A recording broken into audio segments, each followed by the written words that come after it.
Pourquoi nous les femmes, nous pensons toujours qu'on peut changer certains hommes? Pourquoi nous aimons nous donner des missions impossibles? On te dit que cet homme-là, il est violent. Tu dis, moi seulement, là, il ne va jamais porter la main sur moi.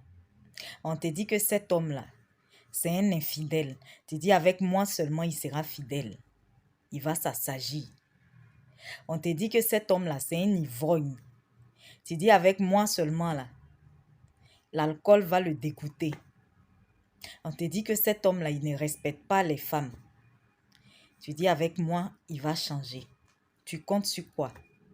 Ma sœur, laisse-moi te dire que c'est Dieu seul qui peut changer le cœur d'un homme. Ou bien un homme, il peut changer pour toi quand il t'aime vraiment, quand il est amoureux et il veut faire du sérieux avec toi. Voici l'histoire d'une femme qui s'est passée dans un pays développé. Donc, elle était une correspondante. Il y a des gens comme ça qui ont des activités qui correspondent avec, qui s'occupent des prisonniers. Voilà, on va dire ça comme ça. Souvent, c'est du bénévolat ou bien ils sont dans des associations. Et donc, cette femme-là, c'est dans le cadre de cette activité elle s'occupait d'un prisonnier avec qui elle a commencé à correspondre jusqu'à ce que ça arrive dans l'amour. Ils devaient faire, je ne sais plus si c'est 20 ans de prison ou 18 ans de prison. Et donc, elle attendait, elle correspondait toujours avec lui dans le but de se marier quand il allait sortir. Au bout de 9 ans, il a été libéré pour bonne conduite. Quelle était la raison pour laquelle il était allé en prison? Il avait tué sa première femme. Ça n'a rien dit à la dame, elle s'est dit qu'il va changer. Avec moi, il va changer. Il est tellement amoureux, il va changer. Et c'est comme ça, il est sorti. Ils ont commencé à préparer le mariage le jour de son mariage. Ils se sont décalés un peu. Les invités ont commencé à entendre des discussions. C'était un peu tellement houleux qu'ils se sont approchés pour demander ce qui s'est passé. Et le monsieur qui dit, s'il y a quelqu'un qui s'approche, il va tuer la personne. Qu'ils n'ont qu'à les laisser parler, c'est une histoire de couple. Il a traîné la femme le jour du mariage. Il a traîné la femme, il l'a emmenée dans la maison, il l'a fermée. Puisqu'il a menacé les gens de mort et les gens ne pouvaient pas penser vraiment à ce que ça arrive dans la violence le jour du mariage quand même. Donc les invités, ils sont restés là dehors. Et le monsieur a commencé à cogner la femme, à la frapper. Et les gens étaient dehors, ils entendaient les cris. Ils n'ont pas forcé la serrure. Ils sont restés là jusqu'à ce qu'ils n'entendent plus rien de la fille et que la porte s'ouvre, qu'ils traînent le corps de la fille devant les invités comme si de rien n'était, comme s'ils partaient jeter des sacs poubelles jusqu'à aller les jeter dans la rivière. Sans remords. Mais comme les gens avaient déjà appelé la police, que la police est venue, ils ne regrettent même pas. Ils l'ont attrapé, encore quelqu'un qui sort de prison. Ils l'ont attrapé, ils ne regrettent rien qu'elle méritait ça et pourquoi par jalousie qu'elle causait avec l'un des invités. Cette femme-là, elle a perdu la vie comme ça, à cause de l'amour, au nom de l'amour, laissant sa fille de 10 ans, sans père, puisque lui-même, il retourne encore en prison. Elle s'est dit que c'est vrai, il a tué sa première femme, mais avec moi, et surtout que il a eu la peine, il est allé en prison, ça va l'assagir, et en tout cas, avec moi, il va changer. Ça, c'est le comportement de nous les femmes quand on est amoureuse.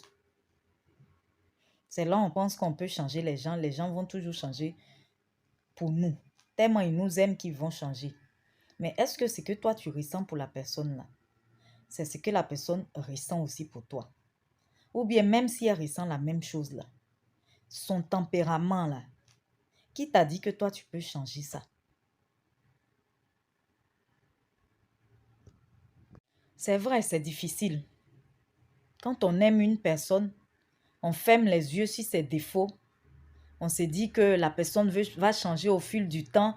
On lui donne plusieurs chances. La personne va changer. Mais nous devons toujours demander la volonté de Dieu. Si un homme n'est pas pour toi, il n'est pas pour toi. La Bible dit dans Proverbe 10, 22, c'est la bénédiction de l'Éternel qui enrichit et il ne la fait suivre d'aucun chagrin. Si Dieu a permis que tu sois avec un homme, tu n'auras pas de chagrin dans ce foyer-là. Ça ne veut pas dire qu'il ne peut pas avoir de malentendus. Hein. Il peut avoir des malentendus, mais ça se règle toujours dans le calme. Mais un foyer où toi-même tu t'es emmené et que Dieu ne t'a pas accompagné là, c'est ce genre de choses-là qui se produisent souvent. Où Dieu même te parle avant de rentrer dans ce foyer.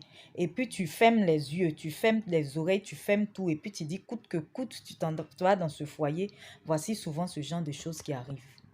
Quand on dit la bénédiction, ce n'est pas forcément les richesses ou l'opulence, le luxe. Parce que les gens, plusieurs ont tendance à limiter les bénédictions aux biens matériels. Non. La bénédiction, là, ça peut être aussi que Dieu t'a béni avec un bon mari, un bon foyer. Peut-être dans ton foyer, tu ne vis pas dans l'opulence, tu ne vis pas dans le luxe, le grand luxe, mais tu as ce qu'il faut. Tu as un mari qui te respecte, tu as un mari qui t'aime, tu as un mari pour qui tu es une priorité, pour qui votre petite famille, toi et les enfants, le foyer, vous êtes une priorité et vraiment les choses se passent bien dans le foyer parce que c'est Dieu qui gère. Si la bénédiction, c'était seulement l'argent, les voitures, les voyages, les femmes des riches, là, elles n'allaient pas tromper leur mari. Elles n'allaient pas aller sortir avec le gardien ou bien aller entretenir des jeunes pour passer du bon temps avec elles. Donc, ma soeur, ne te mets pas dans la tête que toi, tu peux changer un homme. Ne te donne pas cette mission-là. Il faut donner cette mission-là à Dieu. Il faut demander toujours la volonté de Dieu. Seigneur, j'aime cet homme-là, mais est-ce que c'est ta volonté que je sois avec lui? Et puis, il faut toujours accepter la volonté de Dieu. Parce que la volonté de Dieu, là, ça ne va pas toujours aller dans ton sens. Ça peut être le contraire. Peut-être l'homme même de qui tu es folle amoureuse, là, c'est pas lui.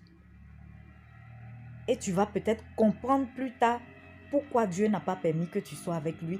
Tu vas même remercier Dieu parce que dans le livre de Jérémie, Dieu dit qu'il n'a pas des projets de malheur pour nous, mais des projets de bonheur. Donc toi, ça te fait mal, c'est normal parce que tu es amoureuse. Dieu n'a pas permis que tu sois avec cet homme, mais plus tard, tu vas remercier Dieu de n'avoir pas permis cela quand tu vas voir le vrai visage de la personne ou bien quand tu vas voir ce qu'il a fait à celle qui est devenue sa femme. Confions tous nos projets à Dieu, même le choix de nos conjoints. Parce que c'est très important, c'est quelqu'un avec qui tu vas passer toute ta vie, quelqu'un avec qui tu vas tout faire, quelqu'un que tu vas voir tout le temps. Donc, demandons à Dieu de nous aider dans ces choix-là, afin que nous soyons bénis dans nos foyers et que nous soyons heureux et comblés. Je n'ai pas dit que tout va aller à 100% à merveille, mais de manière générale, ce foyer-là, il sera tranquille. Et il sera béni. Parce que c'est le Saint-Esprit de Dieu qui gère. Et donc pour cela, nous devons avoir une relation particulière, permanente avec notre Seigneur Jésus-Christ. Que Dieu restaure les foyers en difficulté et se souvienne des célibataires qui veulent se marier.